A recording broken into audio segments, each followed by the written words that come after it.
He was a high school football star coming of age in the suburbs of Boston. I think he had talent, natural talent. She was growing up just a few miles away in a quiet middle-class community. You're beautiful here. Today, both are battling addictions to heroin. Their story seemingly so unlikely. Give me around.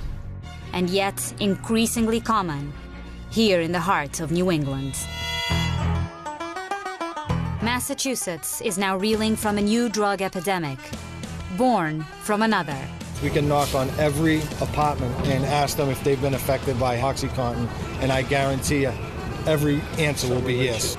I don't think I've met anybody under the age of 30 that's a heroin addict that did not start out using OxyCodone or OxyContin.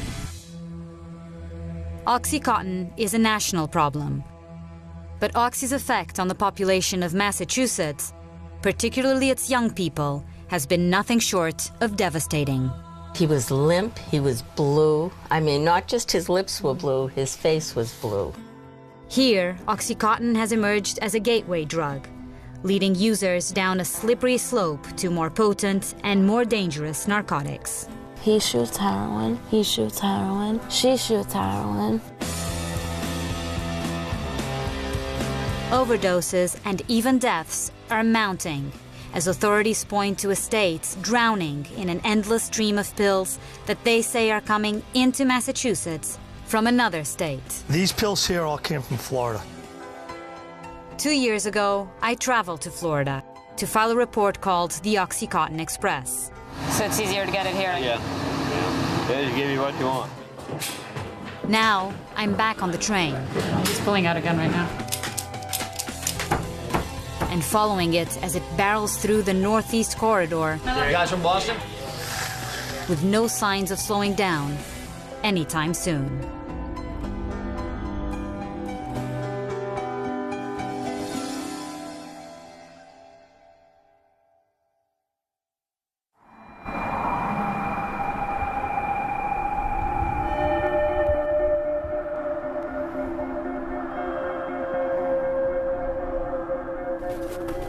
So this is the stadium?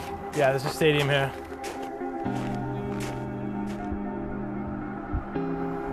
Do you come here a lot? I don't. This is my first time actually back since Thanksgiving of '04. I have a lot of good memories in this field. I mean, it brings back memories of friends and good times, Friday night under the lights. Frank was a star athlete, leading the Quincy High team against its crosstown rivals on Thanksgiving Day in 2004. This play would be Frank's last. It was the opening kickoff, and Frank was the returner. He ran it back to the 30-yard line before he was taken down by a helmet-to-helmet hit. And I'm like going to a knee, walking off the field and collapsing. I was rushed to our Boston Medical Center. Frank's back was broken. 3 of his vertebrae shattered. He would never play contact sports again. It was all taken away. It was a big blow. This is what they cut off him during his injury. They had to cut it off. Oh, wow, this was the jersey you were wearing? Yeah, the dirt, still, I've never washed it. Where would you be right now, you think, if you hadn't had this injury? I think I'd have a college degree. I don't think I'd be where I am now, for sure, if it didn't happen. Where are you now? I'm in a halfway house in Boston.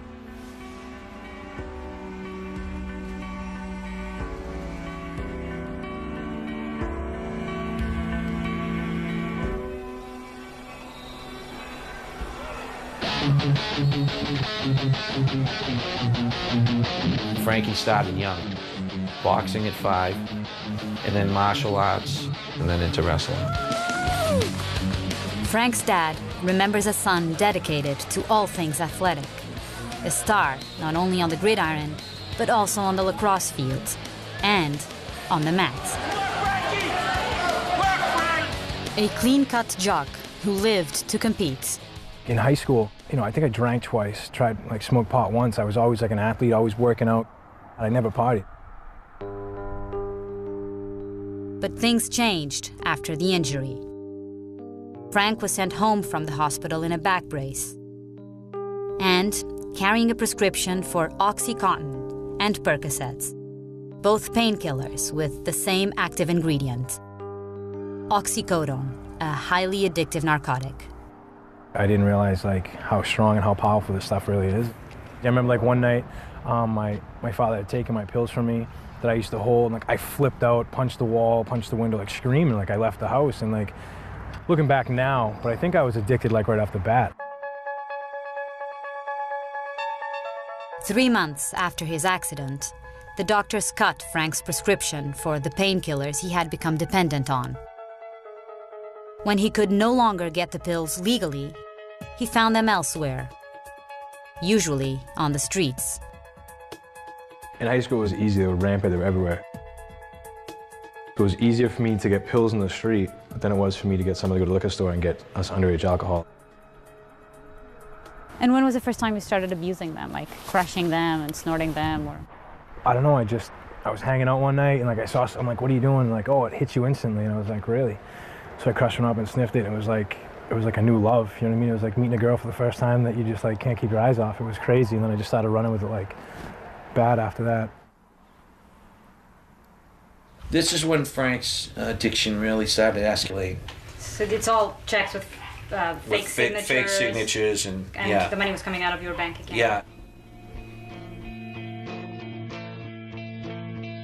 At $60 to $80 per pill, the going black market rate around Boston, Frank's habit was costing him $400 a day. He began to forge his father's signature on checks, robbing and stealing from his family and from others to feed an addiction that was leading him down a path that is becoming all too traveled here in Massachusetts.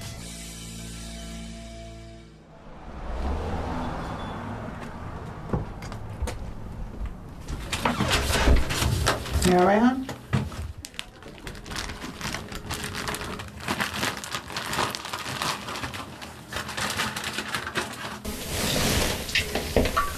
Good.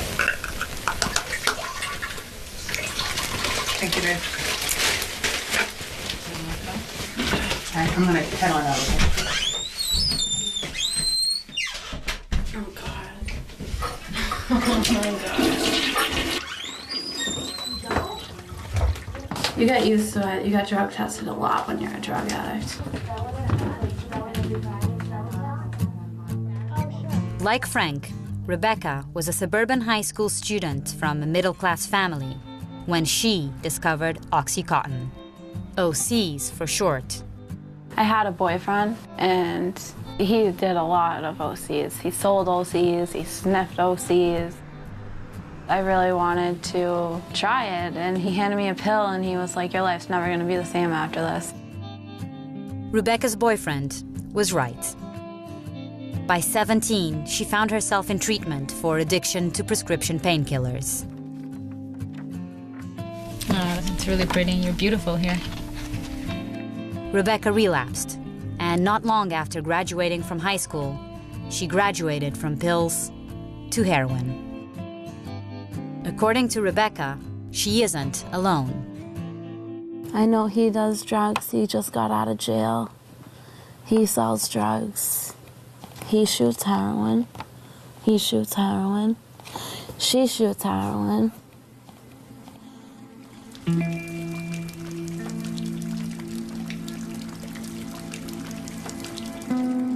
The leap to heroin is often one that happens by chance. For Frank, it came on a day when he was unable to reach the dealer that typically supplied him with his pills. A friend offered up an alternative, and desperate for a fix, Frank accepted. He did heroin for the first time. I remember just saying all right, whatever, screw it. I'll just do it this one time. And that's not what happened. The story was much the same for Rebecca. Her boyfriend ran out of pills one night, but happened to have handy a bag of heroin. I didn't think twice about it. I just took the bag, put it on the table, and snorted it. The truth is, OxyContin, the active ingredient in the prescription painkillers that Frank and Rebecca were abusing is little more than a synthetic form of heroin. The two drugs have the same effects on the brain and satisfy the same urge. The big difference in Massachusetts, as Frank and so many others would find out, is that heroin is often more available, more potent, and above all, costs significantly less. It was so powerful, so strong, and it hit me so quick. And like in the back of my head, I'm like, I've been paying like $300, $400 a day. I just bought some for 40 bucks and I still have half it left. By the time of his senior prom, 7 months after his injury on the field, Frank had gone from star athlete to full-blown heroin addict.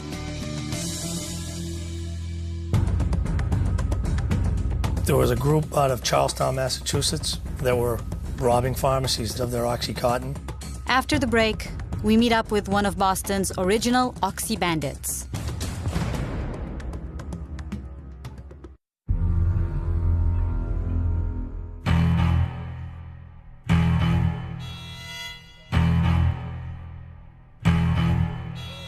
This is Broadway Street in Lawrence. Very active. You see everything. So what is this? That's a $40 bag of heroin. Are you seeing a lot of this? A lot of heroin here? That's very common. Ride along with an undercover unit of the Massachusetts State Police, and they'll tell you that heroin is nothing new around here. This, they say, is a familiar scene.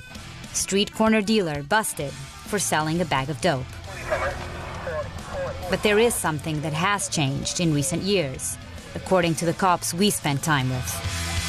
The heroin seems to be more in chic, you know, for a lack of a better term, with the younger generation. So if you were to see somebody younger buying, you know, 18 to 25, they're more likely buying heroin. Particularly troubling to veterans of the force, like Lieutenant Tom Coffey, is not just the age of this new clientele, but something else that nearly all seem to have in common. I don't think I've met anybody under the age of 30 that's a heroin addict that did not start out using OxyContin or OxyContin. It seems like everywhere I look, somebody's doing perks, somebody's doing OCs. And like I always say to my friends that are doing this, like, keep doing this for a little bit longer because you're gonna be a heroin addict. Like, when you're doing perks and OCs, like, you think you're so much better than people that shoot heroin. Because you're like, I haven't gotten to that low yet where I shoot heroin. I'm never shooting heroin. So I tell them, like, look, you gotta quit while you're ahead, because, like, it's not a joke out there. So if somebody were to tell you when you were 16, 17, just before the injury, that one day you'd be a heroin addict, what would you say? I'd laugh in their face. You know, I'd laugh at it. It's like, there's no way. It wouldn't happen to me. There's no way. Frank and Rebecca developed their addictions at a time when prescription drug abuse was exploding across the United States. Pills are now more widely abused here than cocaine, ecstasy, and meth combined. One of the states at the forefront of this epidemic has been Massachusetts, where overdoses from opiates, including heroin and pills like OxyContin, now outnumber car accidents as the #1 cause of accidental deaths. Between 2002 and 2007, Massachusetts lost 78 soldiers in the war in Iraq and Afghanistan. On the streets of Massachusetts during the same time, we buried 3,265 citizens under the category of poisonous overdose, which is primarily OxyContin and heroin. 42 to 1 to what we're losing at war, we are losing on our streets. See where that chimney stack is over there? I grew up in the hallway right before that chimney stack on the 3rd floor. The losing battle on the streets of Massachusetts was exacerbated early on, in part by a rough-and-tumble crew who recognized the demand for prescription drugs and decided that they would offer the supply. There was a group out of Charlestown, Massachusetts that were robbing pharmacies of their OxyContin. Charlestown, Massachusetts is traditionally a blue-collar neighborhood in Boston that over the last half-century has produced more bank and armored car robbers than anywhere else in the country. It's a distinction that inspired the film The Town, starring and directed by Ben Affleck. Don't move! But by the time Affleck was giving bank heists the Hollywood treatment, the business model in Charlestown had changed. And another young filmmaker, an actual Charlestown native, was telling that story in a movie of his own. Who's got perks, guys? I get oxys. Ox, the f is oxy? It's like a bag of dope and a pill. Oxymorons is the true story of Johnny Hickey, one of Charlestown's more colorful characters. It's the adrenaline about going and doing it and getting away with it. Johnny plays himself in the movie, which he also wrote and directed, drawing on his personal experience for inspiration. Listen, if I wanted your money, I would take it. Johnny was a transformative figure around these parts, among the first to seize an opportunity when one presented itself in the late 90s.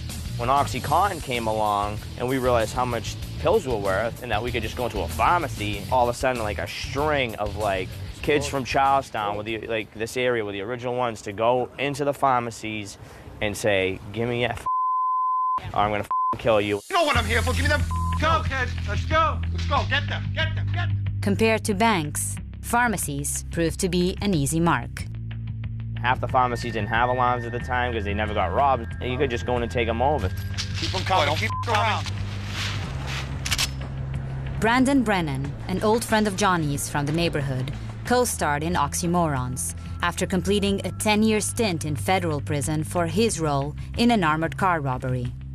Brandon says the pivot from bank jobs to pharmacy stick-ups came naturally to the kids growing up on these streets.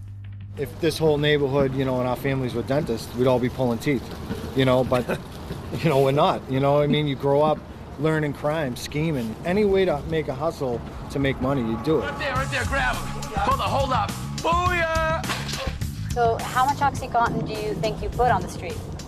Did I put onto the street? I really don't want to say, honestly, but I put a lot on, you know what I mean? And just as much as I did, so did every other kid just like me in this neighborhood. $3,200 in cash and 4,000 to 5,000 oxys. As it turned out, Johnny and his crew were trendsetters of sorts. 2 robberies in less than a week. News reports of pharmacy robberies like Johnny's are now commonplace, with more than 1,800 reported in the US in just the last 3 years. But as Johnny will tell you, the career of an oxy bandit is typically short-lived. They caught me with pills, possession of a firearm, and counterfeit money while I was on probation, and that's what got me my time. One by one, the authorities picked off Johnny and his running mates, arresting them on different charges, and eventually shutting down their operation. Pharmacies themselves took proactive steps to deter future robberies. There were a number of pharmacies in Massachusetts that actually stopped carrying OxyContin for the fear of being robbed. And many of those pharmacies would place signs in their front windows indicating that they didn't carry OxyContin. Authorities in Massachusetts believed they were finally starting to make a dent in the state's pill problem. But nearly a decade later, a wave of new suppliers is now importing a seemingly endless stream of illegal pills into the state from far beyond New England's borders. It's the kind of operation that the small-time local oxy bandits could only dream of. He's pulling out a gun right now. These are the Percocet 30s that I bring from Florida back up here. But you just came back from Florida recently. Yes.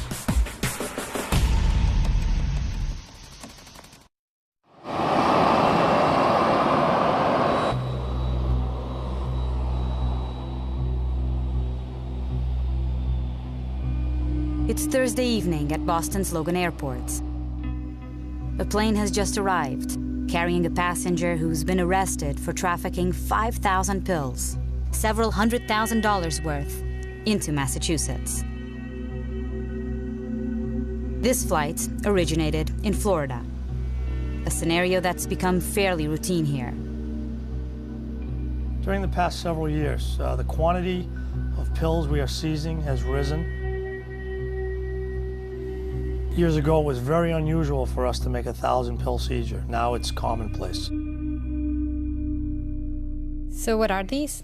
These are Perk 30s, OxyContin 30-milligram tablets. These are OxyContin 80-milligram tablets.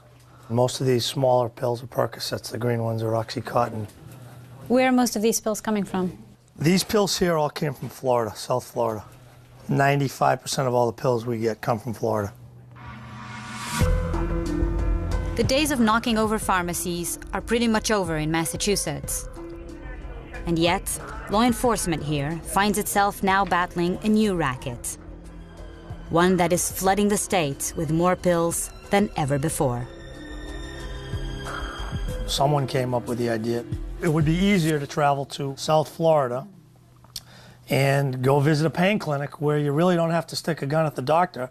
He'll give you the drugs willingly, with a wink and a nod. I discovered this for myself in 2009 while filing a report called The OxyContin Express, documenting the far-reaching effects of Florida's growing and largely unregulated pain clinic industry. Do you happen to have a cigarette by any chance? Yeah. Where are you from? Kentucky. Kentucky? Where from? Northern Ohio. Ohio.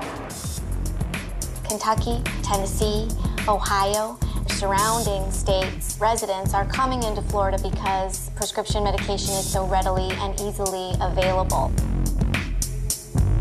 According to its own state officials, doctors in Florida are responsible for prescribing 85% of all the Oxy in the US.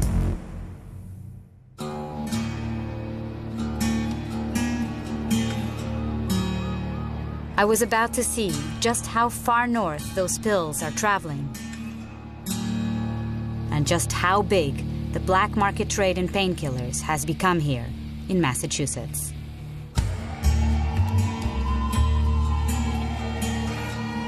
We arranged to meet with a group of drug dealers in a gritty neighborhood on the south side of Boston. Apparently they've just come back from Florida a couple of days ago, and they've agreed to talk to us and to show us their stash. The meeting place was the top floor of a nondescript triple-decker apartment building. We had no idea what we were walking into. He's pulling out a gun right now. Yo, give me the scale. Who else wants a 30? 30 anyone? Yeah. You guys from Boston? I never seen you.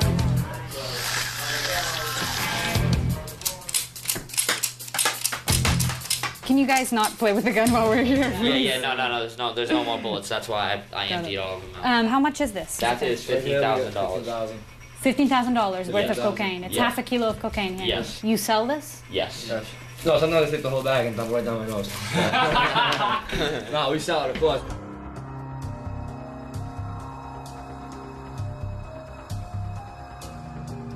Entering a drug den, you might expect to find cocaine and heroin.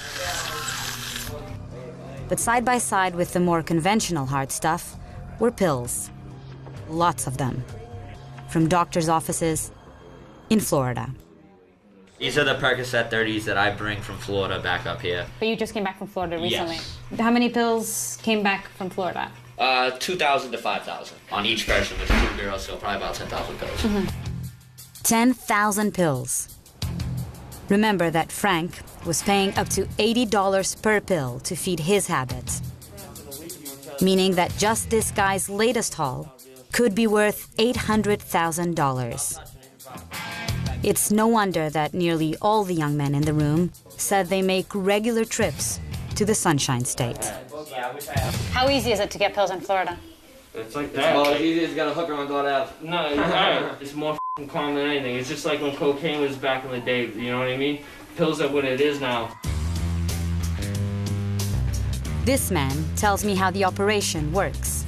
My friends and other people that I am associated with. They have about 6 or 7 doctors that they have down there. They get the pills prescribed to them. They pick them up at different pharmacies all over the Florida area. The young man proudly described himself as a money courier. Every other week or so, he carries up to $100,000 in cash to a bigger player down in Florida, who actually secures the goods. Then, young women are used to mule the pills back up to the Northeast. Who are these girls? Do they use it? Some of them use, some of them are strippers, some of them are just regular girls, some of them are people that are just doing it for the money, you know what I mean? It's quick cash. You know, some people get addicted to quick cash. I'm addicted to quick cash, I love it. Recent studies on prescription drug abuse in America have often reached the same conclusion: that the family medicine cabinet is one of the primary sources of the pills, fueling a growing national epidemic. But we found something very different. To us, it was apparent that pills have become a street drug, bought and sold just the same as cocaine and heroin.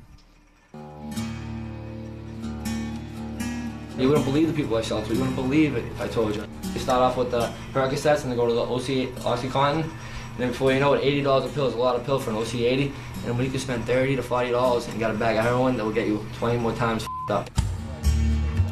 Listening to the man in the gray bandana, I couldn't help but think of Frank. Do you think that you've gotten a lot of people hooked on heroin? I don't think it's my fault. I think you're hooked on heroin from the day you start doing a perk. I know tons of people, and that's everywhere they started is from an opiate, a Percocet. The very few who don't go to heroin after starting on perks and OxyContin, God bless them, because heroin is a killer. Yeah. I mean, as soon as you're doing, you're in love. You know what I mean? You're in love with. That's what you love. That's your wife. That's your husband. You love it, and you can't get out of it.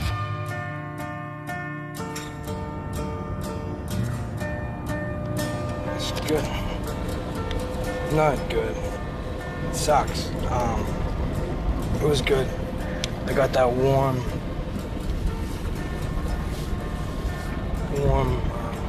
feeling.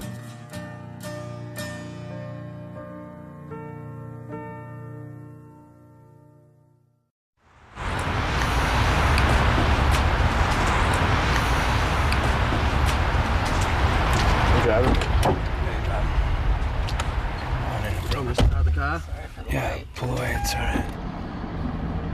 Hey, keep your eyes out for the cops, bro. People think I'm crazy because I have to do what I'm driving, but I get paranoid.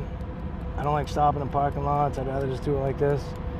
Yeah, I would have already been off if I stopped, but this is way more convenient for me because I don't feel like going to jail.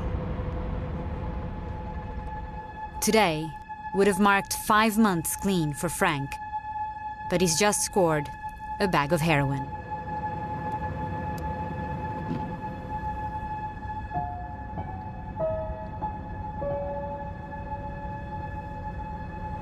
You know what sucks? Like this, you get high to take away the pain, to numb it out. And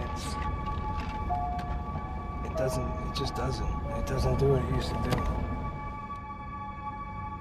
Kicking heroin, and opiates in general, is notoriously tough. Heroin addicts relapse at a higher rate than any other users. In a more sober moment, it was a fate that Frank feared for himself. I don't want to be a junkie for the rest of my life. I don't want to be like 55 years old in a program. It's like an everyday battle now. Over the last 7 years that he's been struggling with heroin addiction, Frank has reached some pretty low points. So low that his family has prepared for the worst. It's the one with the 2 flags. Among the family burial plot, Frank Sr. has picked out a place for his son. So you did actually picture yourself being here in the kitchen and looking out and seeing Oh yeah, your son's definitely. name out there? Yes. And a lot of people thought that was a little freaky, but I don't know. You know, I kind of like it right there. How long can you live with the pain and with the questions and wondering what's going to happen? At some time you do. You start thinking of that, you know. It's almost better, you know, if they do go, you know.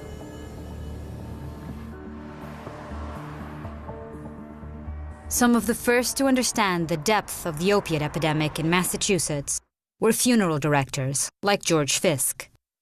How many kids do you think you've embalmed that have died out of heroin or an opiate overdose? I couldn't even count.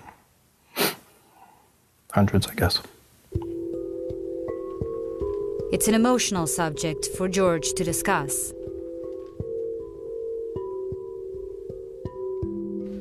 So this was the prayer card that I had for my son. George's son, Lance, was 22 years old when he died of a heroin overdose, the culmination of a habit that began with OxyContin. It was definitely in high school, maybe sophomore, junior year. You know, he always had the same friends, and they were all good kids and everything, but I think they were all kind of into it a little bit, I think, with the pills and everything like that. 3 or 4 years ago, when he was real bad and stuff, I always said I have a casket downstairs for him. I tried to scare him that way, and I really thought he was over the hump. But I think what parents and a lot of people got to realize that you're never over the hump after doing heroin and oxys.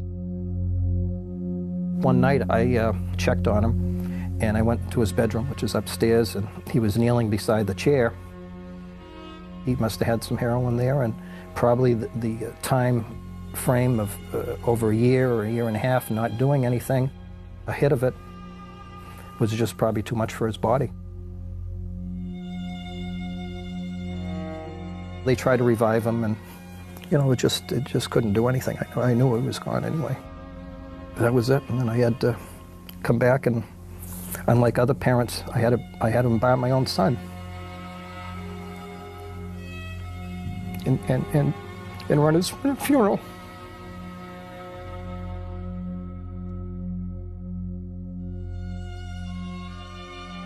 Why did you think it was important to embalm your own son? It's the last thing I could do for him. I just put myself someplace else. Just got it done.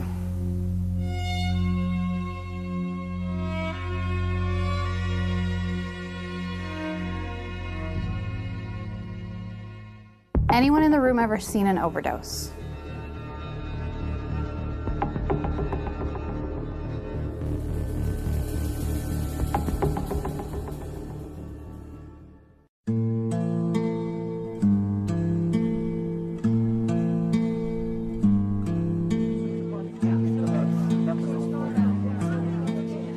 Every Thursday evening in Salem, Massachusetts, parents of children struggling with addiction to pills and heroin meet at a local hospital.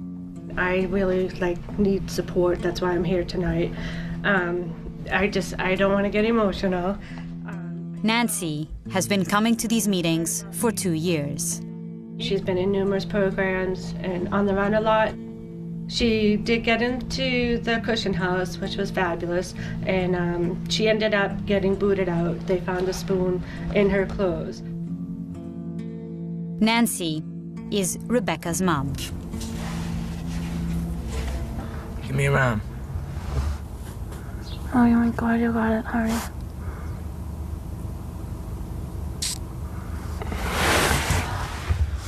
During the time that we were filming this documentary, Rebecca, like Frank, relapsed. So much better.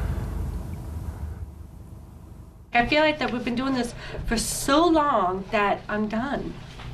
And she's 20, and she has choices. Heroin addiction leaves in its wake no shortage of collateral damage.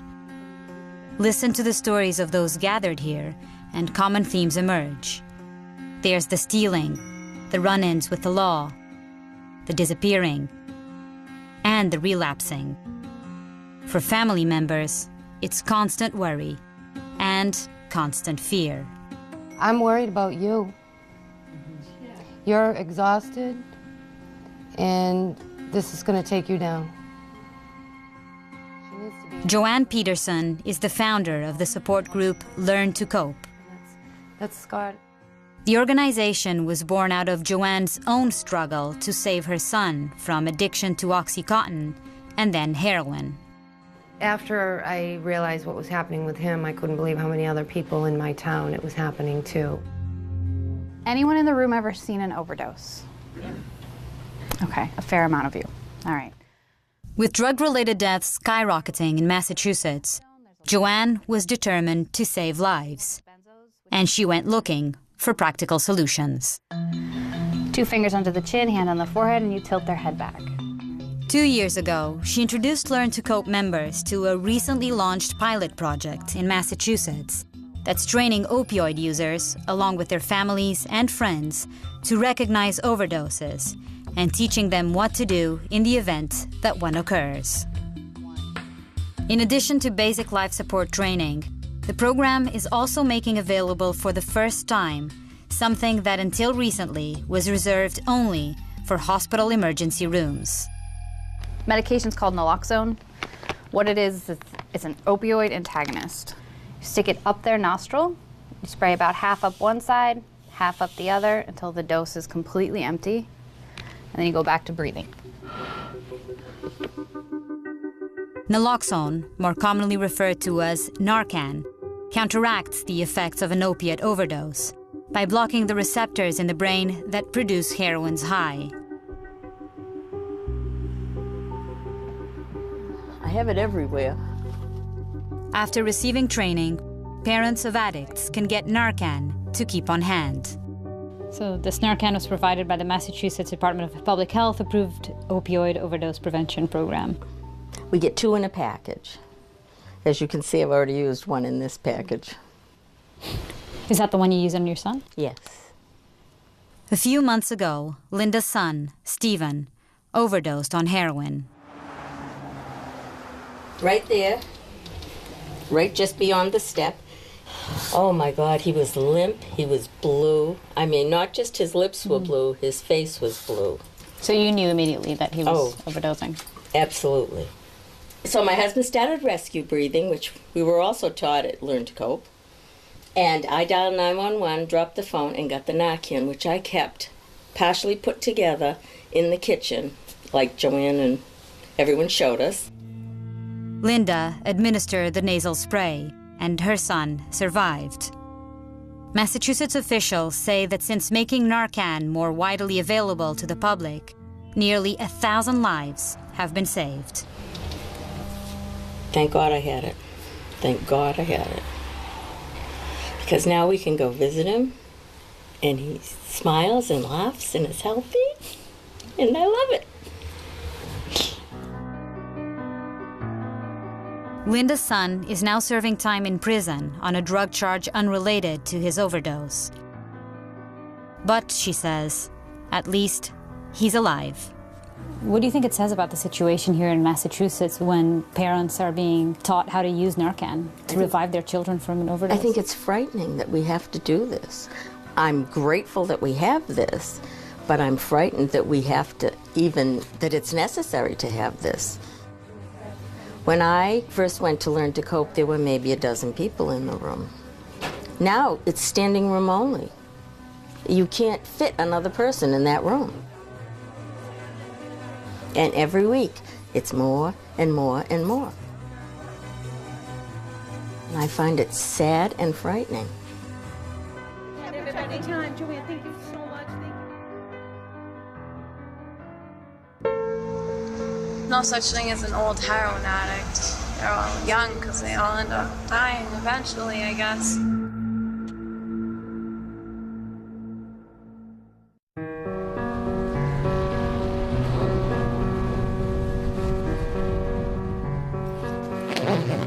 When we first met Frank, he had 3 months clean and was preparing to move out of his halfway house.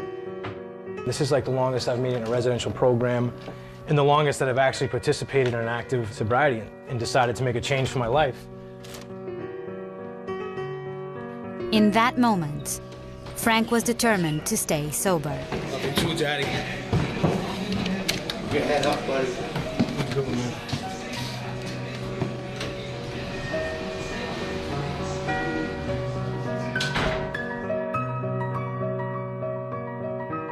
But as we saw, heroin's grip is difficult to break.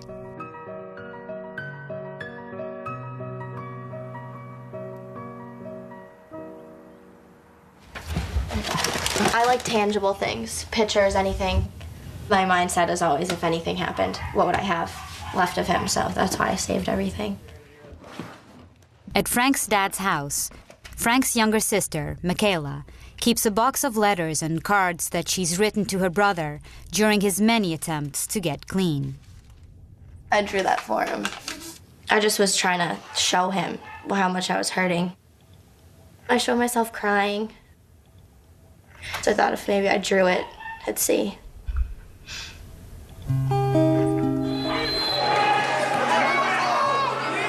On this home video, recorded 7 years ago, you can clearly hear Michaela cheering on her big brother. Everybody would ask, who's your hero or who's somebody you look up to, and it would always be Frankie. I know who he's become on drugs isn't who he really is, so I look back, I look past that, and I see who he really is.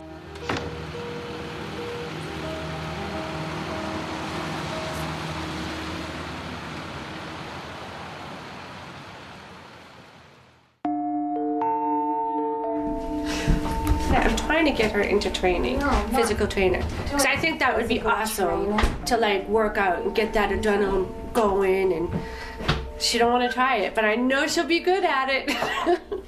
Mom, I smoke and I do drugs and I don't exercise. You gotta start somewhere. After relapsing, Rebecca was kicked out of yet another treatment program. Rebecca's mom, Nancy, allowed her daughter to move back home on one condition, that she stay clean and submit to random drug tests. What is your plan? Nothing. I don't know. I can't really make promises because I'm not going to keep promises, but like, obviously I don't want to end up back in the streets. Like, I don't want to be homeless. I don't want to be a loser, but like, I can't promise that that's going to like not happen.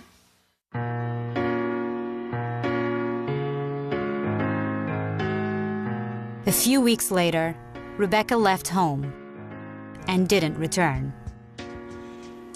When we last spoke to her, she was in a motel room with her boyfriend, using once again.